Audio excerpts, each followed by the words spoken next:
Welcome back to another episode of Financial Fridays here on the Financial Corner, where we break down investing for average everyday people so we can go out here and get this money. But you already know the motto: no shortcuts, no excuses, just progress. You're trying to build generational wealth, and it ain't as hard as people think. All you need is a little discipline and a little strategy. So let's get right into the episode. But before we do, if you ain't got your investing account, make sure you click the link down below and get your investing account started.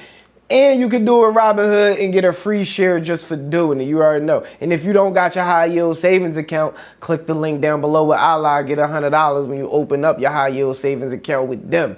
And if you don't got your financial freedom journal yet, you make sure you go to the Buck Bandit shop, the Financial Corner merch, man, and cop up. And let's get right into what's going on in the market this week. Sheesh. Happy Friday. Welcome back. I know if you looked at your portfolio like, yo, what is going on this week? It's up. It's down, it's all around. Like, yo, this thing is crazy. It's topsy-turvy out here.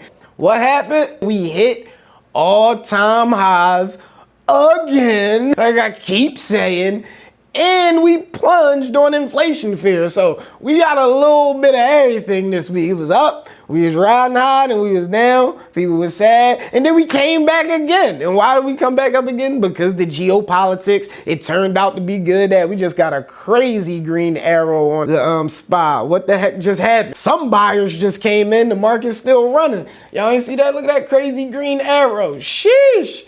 That thing, yo, if you ain't in the market, you on the sidelines, you tripping. What's up, bro? Appreciate you for being here. Like the video. So it was roller coaster this week. Right now, the S&P, what is sitting at?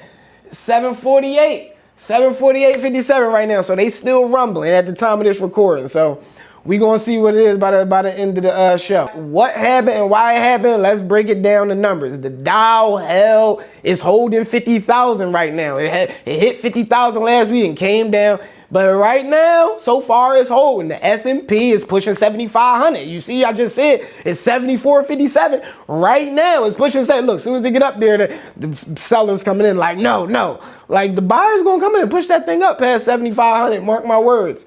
In a couple weeks, if not next week. And the NASDAQ, it fell crazy this week, but it came back up, bounced back, and now that's holding over 26,000. So it's looking like the market is trying to run. It's looking like people trying to cash out right quick and just before what's about to come. So let's get into a little bit more what happened this week, and then I'm gonna tell y'all what's about to come next week. Probably why the market running this week, because people try and cash out, and it might drop next week. Early this week, remember I was talking about the inflation? It was cooling. Well, it wasn't cool. It was moderate. Now inflation back up, and this is the crazy part. That's why I say you gotta stay tuned in, because every week the inflation data comes in. If y'all didn't know that, so it came in hot and heavy. CPI, it was hotter than expected at 3.8% year over year, and that was mostly driven by the energy and the oil and the Strait of Hormuz and all that. And the PPI, the wholesale, that's the producer price index. That's the prices coming from the producer's standpoint, the company's standpoint. Wholesale prices jumped 6% over the last 12 months. And that's high. Wall Street see that inflation is coming in hot. They already pricing in that the Fed is not going to cut these rates. They was saying that the Fed was going to cut the rates. Now it ain't looking like it, because the inflation data came in high. Tech and chip makers like Nvidia and AMD saw some heavy profit taking. And why is this important? Because remember, we keep talking about this AI bubble. AI bubble. It's a bubble. AI is a bubble. No, it's not a bubble. But when they start talking like that, institutions start getting scared. Oh my goodness. And what happened with Nvidia? Like I said, if y'all ain't go watch that video, watch that. I already said what happened was going to happen. Nvidia was going to beat the earnings out the park, but the stock was going to fall on the news. Nvidia is still falling. I'm about to look Nvidia up after this in a minute. Like, Nvidia is still falling. So it's like, you can't really pay attention to when a big dog like Nvidia report killer earnings, because the market is not going to care. It's going to be like, whatever. You're supposed to do that, you Nvidia. I already went over that if y'all ain't checked out that last video. Like I said, when inflation spikes, investors get nervous. The midweek plot twist. This is why the market recovered so fast. The geopolitics, the entire market move right now is what's going on with Trump and the Iran and the Strait of Hormuz and the world's oil supply. That's a major thing. I don't think people realize how major a thing this is. It's so major that if the war stopped right now, when you're seeing this recording, if the war stopped at this very second, the damage is already done. It's like somebody punched you in your face, your jaw broke, they stopped punching you. It's like, bro, like my jaw still has to heal. So it's still a lot of stuff that has to happen with this Strait of Hormuz stuff and all that, because it's still a whole lot of uncertainty. And the market does not like uncertainty, even though we rallying through it because we had the software jump and now we got that quantum stuff. And stick around to the end of this video because I'm gonna give y'all 3 quantum stocks too, because quantum is running right now. That's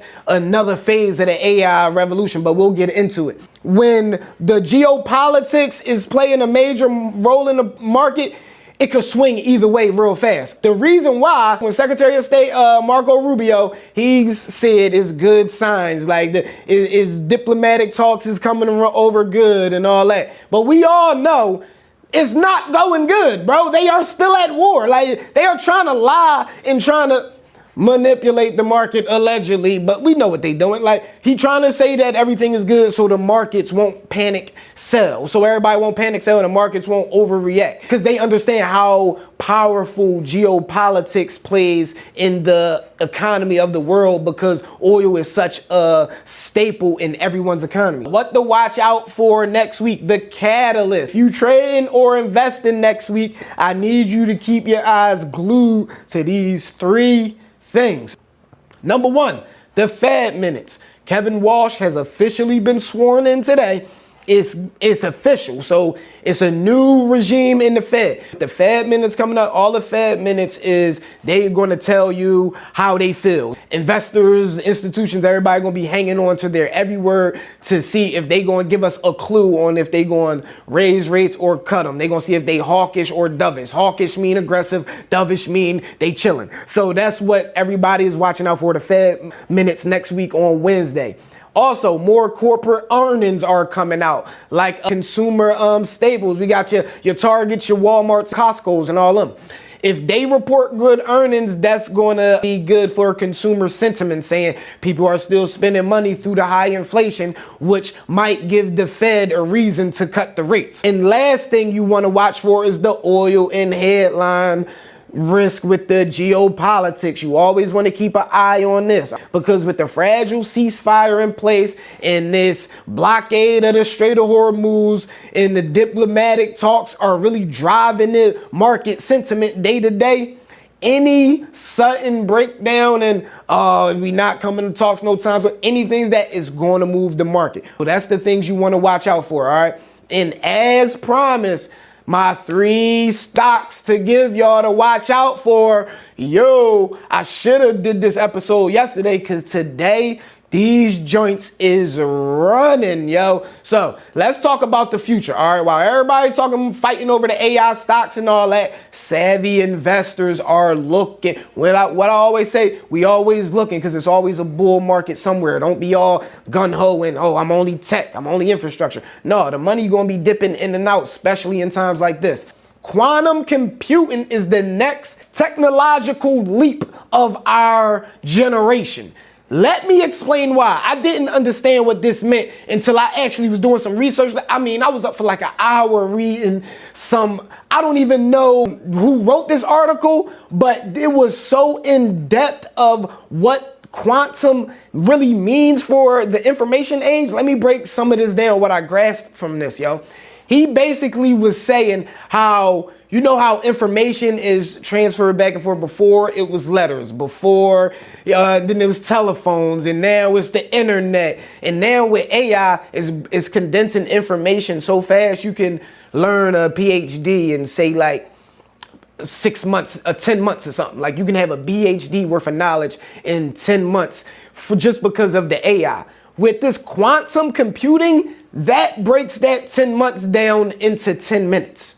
Like that is what it, so all like it can break down massive amounts of data super fast because it's in a quantum field. So it moves faster. So with this quantum computing, what this is going to do is be able to make investors predict stocks 10, 20 years ahead of time based off of the information that is presented to it in the present form. So it's going to tell you, it's going to take all of this information, all of the war going on, all of the inflation data, all of the job data, all of the stocks, the S&P, the Chinese economy, the London. It'll take all that data, condense it down into concise in like 10 minutes.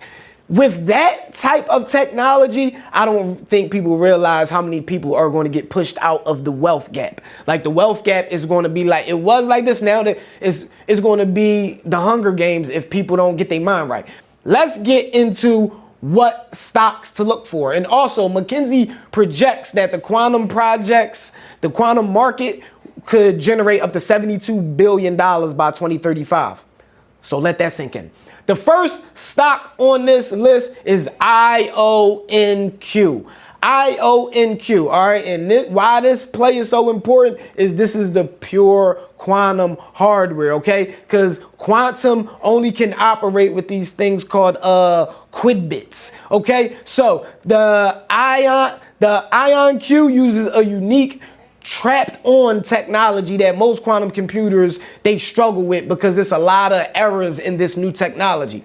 But why IONQ is so important because they have an accuracy rate of 99.9%. So they have actively scaled a massively 256 qubit system, and they lock down the lucrative government contracts. So with them locking down government contracts, you already know they got guaranteed money coming in. Another play, my second stock, we're going to give y'all some stability.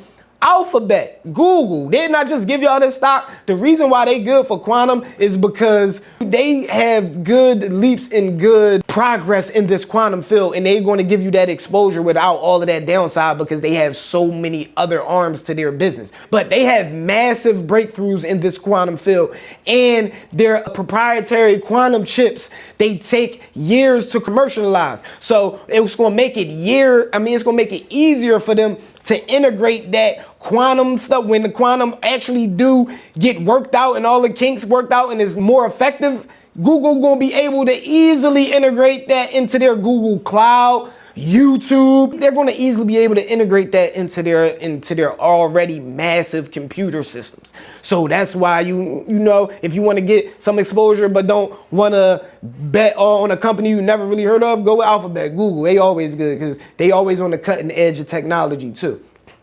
Lastly, this company been running up today. Rigetti Computing, ticker symbol RGTI. And this is the AI quantum hybrid. Rigetti, they build their quantum integration circuits and specialized integration quantum machine learning. They have an 84 qubit specialized system. It's called Anika. It's a specialized that's only theirs. Like they have the patent to this, and it's a massively performance milestone for them because, like I said, the thing with this quantum stuff is highly inefficient. So these companies have figured out how to make their quantum computing efficient, and that's the name of the game right now. Wall Street analysts are highly bullish on the upside and growth of Rigetti Computing because they directly bridge the gap between the AI and the quantum because you need the hardware. That's my 3 stock picks for y'all. Rigetti Computing, ticker symbol RGTI, Alphabet, ticker symbol GOOGL, and IONQ, ticker symbol IONQ. Quantum computing is something to pay attention to. So appreciate y'all for being here, and grab your free stock on the way out. Make sure you get your $100 from Allah. Make sure you grab your financial freedom journal, and make sure you grab your Buck Bandit merch too, man. Make sure you subscribe to the Buck Bandit Network. 157,000 subscribers, man. God is good, man. I'm just trying Just trying to help y'all on the way, you know what I mean? On the way when I'm going up, I'm trying to drag as many people with me, man. One of my main things, I ain't trying to make money off people, man. I'm trying to make money with people. It's more than enough to go around. High tide raise all boats. Y'all, if you're around somebody and they think that you getting money, stopping their money, get from around them. Because for one, they don't understand how money works, and two, they a leech. So you already know, there's enough money out here for all of us. They literally print it every time the market open. So with that was another Financial Friday. If this helped you, I only ask you one thing only. Make sure you share it with somebody else so it can help them too, because we trying to build a community, man. My boys in my comments talking about, oh man, what? You ain't got no views and no comments, but you always popping up on my timeline. I thought to myself, like, well, it's working for one. And two, I'm like, bro, if I want likes and comments, I just buy the likes and comments like everybody else. We are building something different over here. I'm building a community of people who really trying to get some money and actually trying to put the money where your mouth at and actually learn something different and actually have something we can pass down to our kids. You can't pass no parlay down to your kids, my man. It's fun, it's good. Yeah, my team won. You can't pass a parlay ticket down to your kids. You can pass some Apple stock down to your kids, though. You can pass some VOO down to your kids. You can pass some life insurance down to you. And I got to get a life insurance joint for y'all, too. I got to get an affiliate link for y'all. Get some life insurance. $500,000 policy, $20. Stop acting stupid. Like, that should be your biggest financial flex. I got life insurance for my kids. Anything happens to me, they got $500,000. But not even only that, you've been teaching them this, too, so they'll be financially literate. I don't know. My folks was always talking about stocks. Let me go invest some of this money in there. Let me put some of this money in there, because you actually be doing it. You leading by example. So I'm not doing this for the likes. If you hating and all that, please come back. As long as you don't get too crazy, please come back. Hate on me. If you ain't got nobody to hate on, feel free to hate on me. Cause I ain't mad, bro, because I'm doing this not for no damn likes, not to be no internet guru and hey, you're smart, you know a lot of stuff. Man, I'm trying to show y'all it's a bag out here. It's like a mother. Hey, I found it. Yep, I'm that nigga. Like, so I don't care if you hate and you ain't getting no like. I'm not getting it for the like. I'm getting it for the one person that's gonna see this and be like, ooh, wait, hold on, what the fuck did they just say? And just actually start looking this shit up and be like, oh shit, man, this nigga ain't lying. Oh, let me open this custodial account for my kids. Hold on, let me go get this Roth IRA started. Hold on, let me start putting some money in this high yield. Hold on, let me see, like. And then you're going to be like, all right, it is actually more to this stock stuff. It is actually more to money than just making money, going to work, paying your bills, and getting some damn new sneakers. Like, it's more to life. Like, you actually have money working for you. And we doing that over here. And if you want to see a portfolio live in action, longer, make sure y'all tap into the Buckman Podcast Network. Me and Reno just hit a milestone, 4 figures on that joint. We just started that joint this year, so... You know what I mean? We probably be doing some options over there. That's probably where I put the options at, the free joints. If y'all want them real options, I'm probably going to have a Discord coming real soon, because y'all going to have to pay for that, man. Because I ain't trying to hear no, yo, man, I ain't got the, man, no, you got to learn the game. You got to know the game. Don't be trying to pick stuff just because it's a hot stock, dog. You going to be shit out of luck. You be mad as shit. You don't understand what the market doing, but you want to put in the damn call option, nigga. No, not over here, not on my watch. I need to make sure people rocking with me, people actually want to learn some information, and people actually want to give some information too, nigga. I'm trying to learn from y'all too. I don't know every fucking thing, dog. I want to be wrong. Please tell me I'm wrong. Hey, you got this wrong. Bet now I can get better. So people like if you around somebody who never wrong, get from around them. That's a toxic trait, because if you never wrong, you're never going to grow. I'm trying to grow, and that's the only way your bank account going to grow. You think you ain't growing as a person, but your bank account going to grow? If it do grow, it's going to come right back to where you are as a person, because you're not the type of person that can have 5 figures in your bank account and not feel like you the shit because you got little ass 10, 100, $1 million in your bank account, nigga. That shit is not real money. That's not real money. I know people like, well, if I had $1 million, my life would change. 9 times out of 10, if you can't manage $1,000, you can't manage $1 million. You're gonna be more in debt. You're gonna have more bills. You're gonna want to kill yourself. It's like people want to drive the Ferrari until you get in the Ferrari. What is most people gonna do if they get behind the wheel of a Ferrari? I'll let you answer that question. But appreciate y'all for being here, man. I'll see y'all next time, next week, man. Same time, same place, same money flow. You hear me? And with that, let's go out here and get this money.